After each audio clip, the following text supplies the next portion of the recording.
जी इस वक्त जो मैं आप देख रहे हैं मेरे बैक साइड पे, ये वो लोग हैं सिंध से इनका ताल्लुक़ है और ये एक फैमिली है, इनके साथ से फ़्रॉड हुआ है।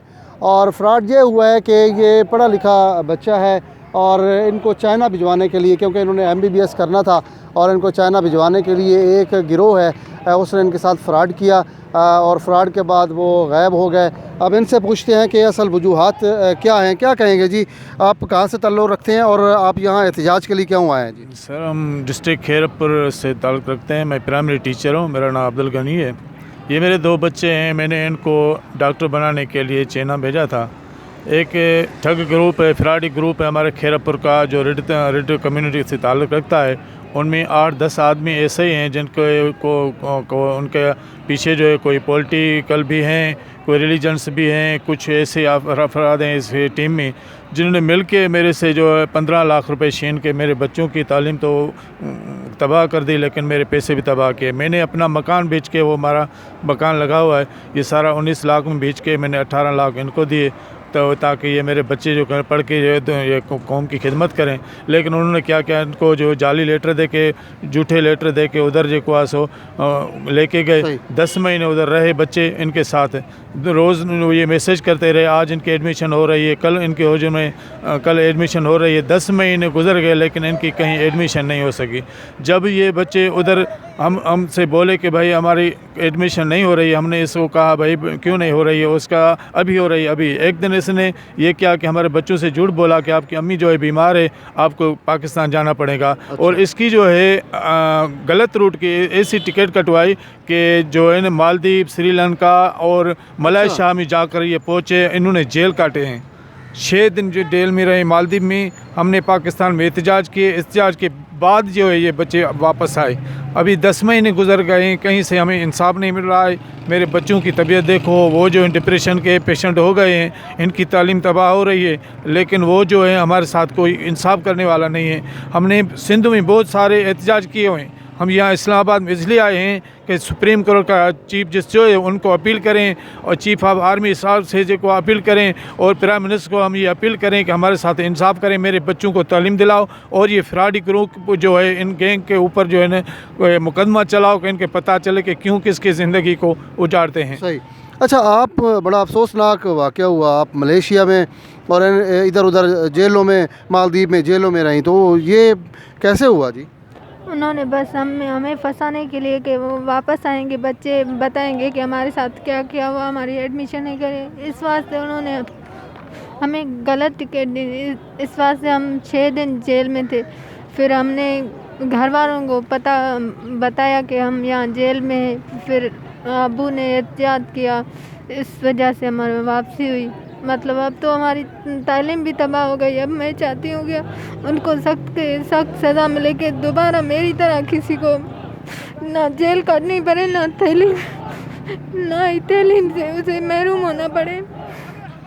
नाज़रीन, आप देख रहे हैं कितना अफसोसनाक मकाम है कि इस मुल्क में तालीम कितनी मुश्किल हो गई और अपने बच्चों के मुस्तकबिल की खातिर एक शख्स ने अपना घर बार बेचा और उनको तालीम दिलवाने के लिए पैसे दिए और वो पैसे एक फ्रॉडी गिरोह ने इनको लूट लिया और उसके बाद वो चाइना इनको ले गए। 10 दिन इनको वहाँ रखा, उसके बाद उनको कहा कि तुम्हारी अम्मी बीमार है, तुमको जाना पड़ेगा। रूट भी गलत इनको बताया और रूट क्या था, वो मालदीव के रास्ते से कोई इस तरह का बताया गया।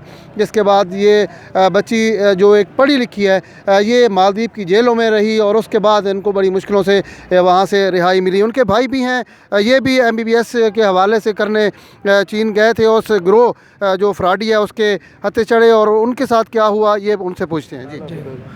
अमीर शहरबाज रद्दे और जानबाज ये मेन हैं जो ठग ग्रुप के, हम फ्रॉडी ग्रुप के। हमसे 15 लाख लिए इन्होंने और 3 लाख जो है कॉन्स्टिट्यूएंसी चार्जेस, और हमें इन्होंने फेक लेटर्स दिए। जब हम वहाँ पे पहुँचे तो हमारी एडमिशन नहीं थी, तो हमने कांटेक्ट किया अबू से। फिर उन्होंने कहा कि कुछ दिन ठहरो, यहाँ पे आपकी एडमिशन हम करवाते हैं। यहाँ पे वो यूनिवर्सिटी एडमिशन नहीं ले रही। फिर हमने जब वापस आने का सोचा, इनसे कांटेक्ट किया, इन्होंने कहा आपकी अम्मी की तबीयत ठीक नहीं है। तो इन्होंने पहले मलेशिया का रूट दिया, जब 4 दिन मलेशिया और मलेशिया से मालदीव का।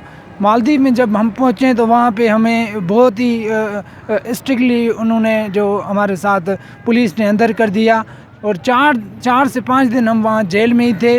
और मालदीव हाई कमिश्नर जो पाकिस्तानी हाई कमिश्नर इन मालदीव पे वो आके हमारे उनसे मालदीव की जो गवर्नमेंट है उनसे बात की कि ये बच्चे जो है स्टूडेंट है, ये टेररिस्ट नहीं है। उसकी वजह से हम पाकिस्तान की जो एम्बेसी है उन्होंने हमें छुड़ाया, वरना हम तो उन मुकदमा कोई लग जाता। हम वहाँ मालदीव की जो हमें तो पता नहीं कि उन कंट्रीज़ का क्या रूल है। जब हम वहाँ गए तो उन्होंने बहुत हमें स्ट्रिक्टली मेंटली हमें जो है टार्चर किया। उन्होंने कहा आप एजेंट हो ISI के, मुख्तलिफ मुकदमे करते, क्या ले चाइना क्या मलेशिया में क्या 4 दिन रहे, फिर यहाँ क्यों आए, क्या आपने रखा था, बहुत उन्होंने टार्चर किया। जब मालदीव का पाकिस्तानी हाई कमिश्नर मालदीव उन्होंने फुली चाइना से भी इंफॉर्मेशन ली, पाकिस्तान से भी उन्होंने फुल कि ये बच्चे जो हैं ये स्टूडेंट्स हैं और जो ठग गए उसकी ये चाल थी कि बच्चे किसी कंट्री में जाके फंस जाए, इनको पता नहीं कि उस कंट्री का रूल क्या है और वो वहाँ पे ही फंस जाए, इनकी ज़िंदगी मफलूज हो जाए। मुझे अपना दुख नहीं है, मुझे अपनी सिस्टर का दुख है जो जब मलेशिया से निकले हैं तो मालदीव में वो रोती रोती मुझे कह रही थी भाई हम अल्लाह करे हम घर पहुँचे, ये ऐसी सिचुएशन हो गई है, पता नहीं ये वो कह रहे हैं मलेशिया रहे कि आप नहीं जा सकेंगे। फिर मालदीव जब पहुँचे तो जब जेल में थे उस टाइम तो मैं आपको क्या बताऊँ, मेरा जिगर कलीजा फट रहा था। मैं अपना तो कोई मर्द होता है, वो तो कोई जो लेडीज़ होती है वो कैसे कंट्रोल करे। ये रो रही थी बहुत, मुझे बहुत अफसोस हो रहा था। मैंने कहा तालीम तो क्या, अब मैं कुछ पढ़ूंगा ही नहीं, हमारे साथ ये ऐसा मसला हुआ है तालीम के हिसाब से। मुझे क्या पता था कि यहाँ तालीम पाकिस्तान में तो नहीं, अगर वहाँ पाकिस्तान में ये यहाँ भी बहुत चक्कर है, अगर वहाँ बच्चा MBBS करने जाएँ तो वहाँ पे फ्रॉड करके इनके पैसे जो है खा जाते हैं। तो हम सुप्रीम कोर्ट ऑफ पाकिस्तान से चीफ जस्टिस ऑफ पाकिस्तान से साकिब निसार आसिफ सईद खोसा से ये रिक्वेस्ट है हमारी कि इन गैंग को ख़त्म किया जाए। चीफ जस्टिस गुलजार नए आए हैं। हाँ, चीफ जस्टिस गुलजार साहब से ये रिक्वेस्ट है कि इन गैंग जो है इसको ख़त्म किया जाए ताकि जो दूसरे बच्चे हैं उनका फ्यूचर बच जाए। Thank you. जी नाज़रीन, आप जिस तरह सुन रहे हैं इनके साथ जो कुछ हुआ, बहुत बड़ी ज़्यादती हुई इन लोगों के साथ और ये बड़ी मुश्किलों से वापस यहाँ आए हैं। अब ये मुतालबा कर रहे हैं चीफ जस्टिस ऑफ पाकिस्तान से और कह रहे हैं कि वो गैंग जिन्होंने इनको लूटा है उनको गिरफ़्तार किया जाए और उनके एक तो पैसे वापस दिलवाए जाएं और बाकी ये मायूस हो चुके हैं कि पाकिस्तान का जो एजुकेशन का निज़ाम है वो किस तरह है। बाहर जाएँ वहाँ भी लूट लिया जाता है और यहाँ भी सूरत हाल मुख्तलिफ है। तो इसलिए बार बार ये मुतालबा कर रहे हैं कि उनके साथ इंसाफ करवाया जाए और जिन लोगों ने उनके साथ ज़्यादती की है उनको फ़ौरी गिरफ़्तार किया जाए।